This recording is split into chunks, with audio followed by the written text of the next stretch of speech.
கர்த்தருக்குள் பிரியமானவர்களே, ஆண்டவராகிய இயேசு கிறிஸ்துவின் இனிதான நாமத்திலே உங்களுக்கு அன்பின் வாழ்த்துக்கள். அன்பர் அழைக்கிறார் ஊழியத்தின் சார்பிலே வார ஒரு வார்த்தை நிகழ்ச்சியின் மூலம் உங்களை சந்திப்பது மிகுந்த மகிழ்ச்சி. பிரியமானவர்களே, நாம் ஒரு பாடலை கேட்டு அதன் பின்பதாக தேவ செய்திக்குள்ளாய் கடந்து செல்லுவோம்.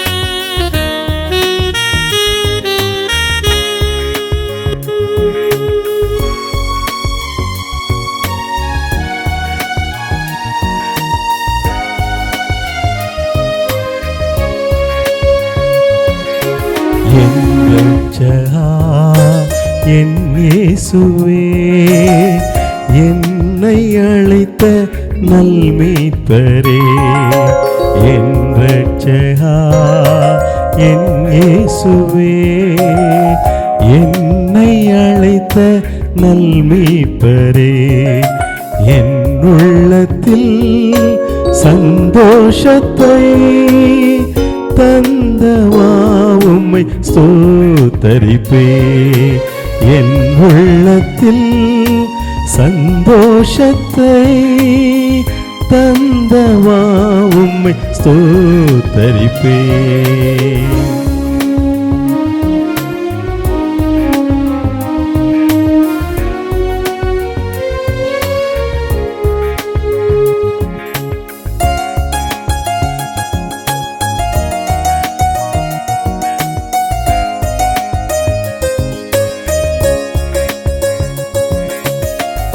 தூரமாய் நானும் சென்ற போது அன்பாய் என்னை அழைத்தீரே, தூரமாய் நானும் சென்ற போது அன்பாய் என்னை அழைத்தீரே, காலமெல்லாம் நான் உந்தன் ஒளியில் என்றும் நிலைத்து வாழ்ந்து சுயிப்பே, காலமெல்லாம் நான் உந்தன் ஒளியில் என்றும் நிலைத்து வாழ்ந்து சுயிப்பே.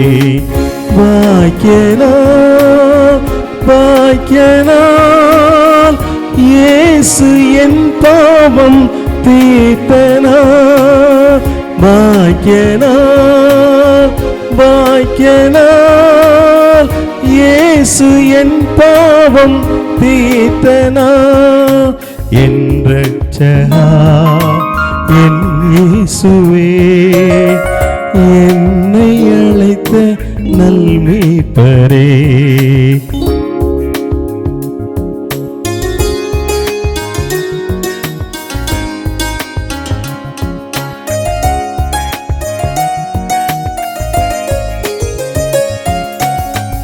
சத்தியம் ஜீவன் வழியும் நீரே, கிருபை கூர்ந்து தெரிந்தீரே, சத்தியம் ஜீவன் வழியும் நீரே, கிருபை கூர்ந்து தெரிந்தீரே, உந்தனின் புண்ணியம் யாவும் சொல்லி சாட்சியாக பூவில் திகழ்வேன், உந்தனின் புண்ணியம் யாவும் சொல்லி சாட்சியாக பூவில் திகழ்வேன். பாக்கியனாய் பாக்கியனாய் இயேசு என் பாவம் தீர்த்தனார், பாக்கியனாய் பாக்கியனாய் இயேசு என் பாவம் தீர்த்தனார், என் இரட்சகா, என் இயேசுவே, என்னை அழைத்த நல்மீட்பரே, என் இரட்சகா, என் இயேசுவே, என்னை அழைத்த நல்மீட்பரே, என் உள்ளத்தில் சந்தோஷத்தை தந்தவா உம்மை ஸ்தோத்தரிப்பே. என் உள்ளத்தில் சந்தோஷத்தை தந்தவா உம்மை ஸ்தோத்தரிப்பே.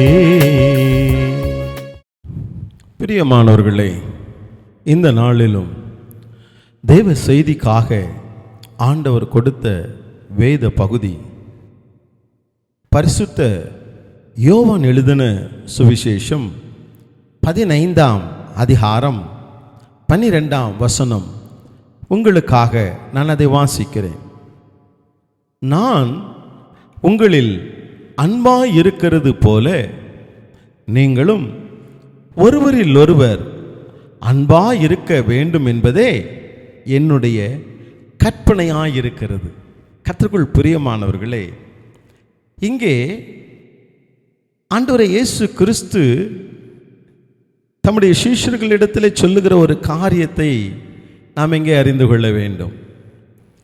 அவர் என்ன சொல்லுகிறார்? நான் உங்களில் அன்பாய் இருக்கிறது போல. பிரியமானவர்களே, ஆண்டவர் நம்மிலே மிகுந்த அன்புடையவராய் காணப்படுகிறார். அவருடைய அன்புக்கு அளவே இல்லை. அந்த அன்பின் உச்சகட்டமாகத்தான் அவர் தம்முடைய கடைசி சுட்டு இரத்தத்தையும் நமக்காக ஈந்திருந்தார். பிரியமானவர்களே, இதை நாம் உணர்ந்து கொள்ள வேண்டியவர்களாக இருக்கிறோம். அவர் நம்மிடத்தில் சொல்லுகிற ஒரு காரியம் என்ன? நான் உங்களில் அன்பாயிருக்கிறது போல. அப்படி என்றால் அவர் நம்மிடம் எவ்வளவு அன்பு கூறுகிறாரோ அதே போல நாம் ஒருவரோடொருவர் அன்பாய் இருக்க வேண்டும் என்பதே அவருடைய கற்பனையாயிருக்கிறது. ஆண்டவருடைய கற்பனை என்பது அவருடைய கட்டளை என்று நாம் உணர்ந்து கொள்ள வேண்டும். பிரியமான தேவ பிள்ளைகளே, ஆண்டவர் நம்மிடத்தில் எதிர்பார்க்கிறது நாம் ஒருவரில் ஒருவர் அன்பு கூற வேண்டும் என்று. இந்த உலகத்தார் பாருங்கள், தனக்கு ஒரு நண்பர் இருக்கிறார் என்றால் அந்த நண்பர் வேறு யாருடனும் நட்பு வைத்தக் கூடாது என்பதிலே மிகுந்த ஜாக்கிரதையாக இருப்பார்கள். ஆனால் இங்கே நம்மை நேசிக்கிற இயேசு கிறிஸ்து என்ன சொல்லுகிறார்? நீங்கள் ஒருவரில் ஒருவர் அன்பாயிருங்கள் என்று. கர்த்தருக்குள் பிரியமான தேவ பிள்ளைகளே, இயேசுவினுடைய அன்பு விலையேற பெற்றது, ஈடு இணையற்றது. அந்த அன்பு மன்னிக்கிற அன்பு என்பதை நாம் உணர்ந்து கொள்ள வேண்டும். எத்தகைய சூழ்நிலையிலே இருந்தாலும், எத்தகைய சூழ்நிலைகள் ஏற்பட்டாலும் ஒருவரில் ஒருவர் அன்பு கூறும் பொழுது நாம் ஒருவருக்கொருவர் மன்னிக்கிறவர்களாய் மாறுகிறது இயல்பாயிருக்கிறது. உலகத்தின் அன்பை நாம் பார்க்கும் பொழுது, நமக்கு நன்மை கிடைக்கும் பொழுது, நமக்கு ஆசீர்வாதம் கிடைக்கும் பொழுது நாம் ஒருவர் மேலே அன்பு செலுத்துகிறவர்களாய் காணப்படுகிறோம். ஆனால் தேவ அன்பு என்பது அப்படி அல்ல. எந்த விதமான எதிர்பார்ப்பும் இல்லாதது, எந்த சூழ்நிலையிலையும் எப்பேற்பட்டவர்களையும் மன்னிக்கிற அன்புள்ளம் கொண்டது. வேதாகமத்திலே பார்க்கும் பொழுது, இதே யோவான் நற்செய்தி பகுதியிலே 8ஆம் அதிகாரத்தை நாம் எடுத்துக்கொள்வோம் என்றால், அங்கே விபச்சாரத்திலே கையும் மெய்யுமாக பிடிக்கப்பட்ட ஒரு பெண்ணை குறித்து அந்த பகுதி நமக்கு கற்றுக் கொடுக்கிறது. அந்த பகுதியிலே எழுதப்பட்டிருக்கிறது. அந்த பெண் விபச்சாரம் செய்கிற பொழுது கையும் மெய்யுமாய் பிடிக்கப்பட்டாள். அப்படி பிடிக்கப்பட்ட அவளை அங்கே இருந்தவர்கள் இயேசுவினிடத்திலே கொண்டு வந்தார்கள். இயேசுவினிடத்திலே கொண்டு வந்து இவர் என்ன தீர்ப்பு சொல்லுகிறார் என்று எதிர்பார்த்து அவரிடத்திலே, ஆண்டவரே, இவள் விபச்சாரம் செய்கிற பொழுது கையும் மெய்யுமாய் பிடிக்கப்பட்டாள், மோசேயினுடைய நியாயப்பிரமாணத்தின்படி இவள் கல்லெறிந்து கொல்லப்பட வேண்டும் என்று நியாயப்பிரமாணம் சொல்லுகிறது. நீர் என்ன சொல்லுகிறீர் என்று ஆண்டவரிடத்திலே கேட்டார்கள். ஆண்டவர் இரக்கமும் உருக்கமும் கிருபையும் நிறைந்த ஆண்டவர். அந்த மகளை ஆண்டவரிடத்தில் கொண்டு வந்து நிறுத்தி அவளை சுற்றிலுமாக எல்லோரும் கற்களை கையில் வைத்து கொண்டு இருக்கிறார்கள். இயேசு ஒரு வார்த்தை சொல்லட்டும், நாங்கள் இவளை கல்லெறிந்து கொன்று விடுகிறோம் என்று காத்திருந்தார்கள். ஆனால் இயேசுவோ மிகுந்த அமைதியாயிருந்தார். மிகுந்த அமைதியாயிருந்து ஒரு காரியத்தை சொன்னார். என்ன சொன்னார் தெரியுமா? உங்களில் பாவம் இல்லாதவன் முதலாவது இவள் மேல் கல்லெறிய கடவன் என்று சொன்னார். கர்த்தருக்குள் பிரியமானவர்களே, உலகம் தீர்க்கிற பிரகாரமாக ஆண்டவருடைய அன்பு தீர்க்கவில்லை. ஆண்டவருடைய அன்பு எல்லாவற்றையும் சகிக்கிற அன்பு, எல்லாவற்றையும் தாங்கிக் கொள்ளுகிற அன்பு, எல்லோரையும் மன்னிக்கிற அன்பு. அவள் தவறு செய்தவள், ஆனாலும் கூட ஆண்டவர் அவளை மன்னித்தார். கர்த்தருக்குள் பிரியமானவர்களே, என்ன நடந்தது தெரியுமா? சுற்றி இருந்தவர்கள் எல்லாரும் மனதிலே குத்தப்பட்டவர்களாகி தங்கள் கைகளிலே வைத்திருந்த அந்த கற்களை அங்கே கீழே போட்டுவிட்டு சென்று விட்டார்கள் என்று பார்க்கிறோம். சற்று நேரம் பார்த்த பின்பு யாரையும் காணாததினாலே அந்த பெண்மணியின் இடத்துல கேட்டார், அம்மா நீ உன் சுற்றி உன்னை கொல்ல வந்தவர்கள் எங்கே என்றார். எல்லாரும் போய்விட்டார்கள் என்றார். சரி, எல்லாரும் நியாயம் தீர்க்கவில்லை என்றார். ஆண்டவர் சொன்னார், நானும் உன்னை நியாயம் தீர்க்கவில்லை, இனி பாவம் செய்யாதே என்று அவளுக்கு ஆண்டவர் ஆலோசனையை கூறி அனுப்பினார். கர்த்தருக்குள் பிரியமானவர்களே, இன்றைக்கு ஆண்டவர் எனக்கு இப்படிப்பட்ட ஒரு மன்னிப்பை தருவாரா? என்னுடைய வாழ்க்கையில் இருக்கிற பாவத்திலிருந்து நான் வெளிவர இயலுமா என்று ஒருவேளை ஏக்கத்தோடு இருக்கிறீர்களோ, ஆண்டவருடைய அன்பு நம்மை ரட்சிக்க வல்லமை பெற்றது. அப்படிப்பட்ட அன்பை நாம் பெற்றுக்கொள்ளும்படியாக கண்களை மூடி ஆண்டவரை நோக்கி பார்ப்போமா? கண்களை மூடி இருக்கிற இடங்களிலே நாம் இயேசுவை நோக்கி பார்த்து ஜெபிப்போம். மகா இரக்கமும் கிருபை நிறைந்த எங்கள் இயேசப்பா, இந்த அருமையான ஆண்டவரே காணொளி மூலமாக நாங்கள் ஒருவரோடு சந்திக்க நீங்க தந்திருக்கிற கிருபைகளுக்காக நன்றி செலுத்துகிறோம். தகப்பனே,